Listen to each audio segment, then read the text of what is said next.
जानना चाह रहे थे वो। और दूसरा जैसे कारी खलील रहमान जावेद साहब हैं, वो हमारे यहाँ ये रमज़ान ट्रांसमिशन में कारी खलील रहमान जावेद साहब रमज़ान ट्रांसमिशन में कुरान और सुन्नत की तर्जुमानी करते हुए नज़र आते हैं। और ये हकीकत किसी से पोशीदा नहीं कि जब हक़ की आवाज़ कमज़ोर पड़ने लगे तो अल्लाह रब्बुल आलमीन अपने कुछ ऐसे बंदों को खड़ा कर देता है जो तन्हा भी हों तो एक काफिला बनकर उभरते हैं।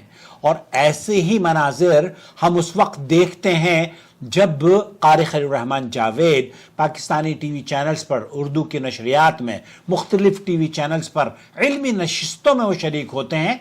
एक तरफ वो अकेले अहले हदीस सलफ़ी कुरान और सुन्नत की मौक़िफ़ की नुमाइंदगी करते हुए नज़र आते हैं, और दूसरी जानिब शिया हज़रात या अहनाफ के दो दो तीन तीन उलमा मौजूद होते हैं जो कि आपस में ही एक दूसरे से मुत्तफ़िक़ नहीं होते, लेकिन उसके बावजूद भी ये दो दो तीन तीन उलमा एक दूसरे को साथ देते हुए वहाँ पर कारी साहब पर उनके ऊपर जुमलों पे हमला आवर होते हुए नजर आते हैं। मगर उसके बावजूद भी जिस अंदाज से वो दलाइल के साथ पुरसुकून और वक़ार के साथ कुरान और हदीस की रोशनी में गुफ्तगू कर रहे होते हैं, वो इस बात की रोशन दलील है कि हक़ को कसरत की ज़रूरत नहीं होती, बल्कि सदाकत ही उसकी असल हिम्मत, क़ुव्वत और ताकत हुआ करती है।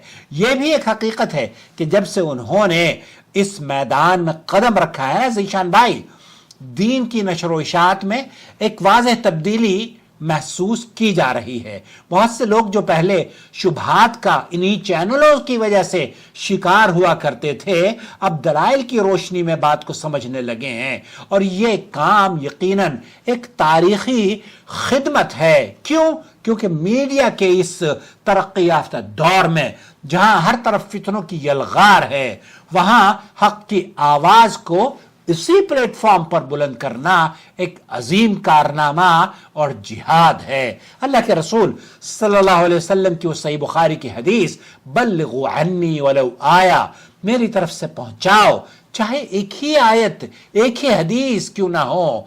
और एक मुकाम पर अल्लाह के रसूल सल्लल्लाहु अलैहि वसल्लम ने सही मुस्लिम में फरमाया, मन दल्ला अला खैर फलहु मिस्ल अज्र फाइलिही, जो किसी नेकी की तरह रहनुमाई करता है उसके लिए भी वैसा ही अजर उस पर अमल करने वाले को मिलता है। तो जो लोग इस दौर में दीन को दलील के साथ, हिकमत के साथ और जुर्रत के साथ पेश कर रहे हैं, वो यकीनन बड़े अजर के मुस्तहिक हैं। और कारी खलील रहमान जावेद का ये किरदार कि वो अकेले खड़े होकर अहले हदीस या सलफ़ी मनहज की तर्जुमानी करते हैं, ये मामूली बात नहीं है, बल्कि एक जिम्मेदारी है, एक अमानत है और एक अजीम खिदमत है।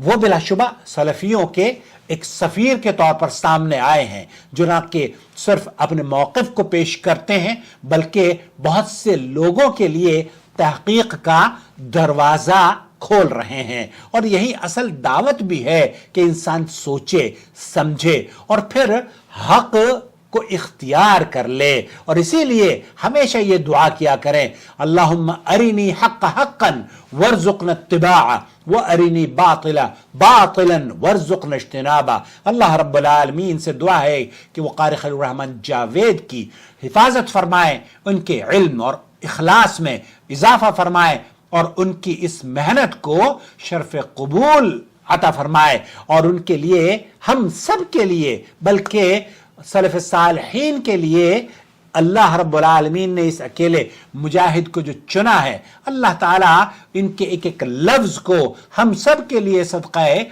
जारिया बनाए। आमीन या रब्बुल आलमीन। अपने राय से, अपने मशवरों से हमें ज़रूर नवाजिएगा और अपनी दुआओं में कारी खलील रहमान जावेद और सलफ़ी अहले हदीस उलमा को, चाहे वो पाकिस्तान के हों, हिंदुस्तान के हों या सऊदी अरब के सलफ़ी उलमा हों, अल्लाह रब्बुल आलमीन जो इस दुनिया में मौजूद हैं उनकी तो हिफाजत फरमा, उनसे दीन का काम ले ले। और जो इस दुनिया से चले गए, अल्लाह उनकी कब्रों को जन्नत का बाग बना दे। आमीन या रब्बल आलमीन। अस्सलामु अलैकुम वरहमतुल्लाहि वबरकातुहू। इस वीडियो को प्लीज अपने हल्के में जरूर शेयर कीजिएगा।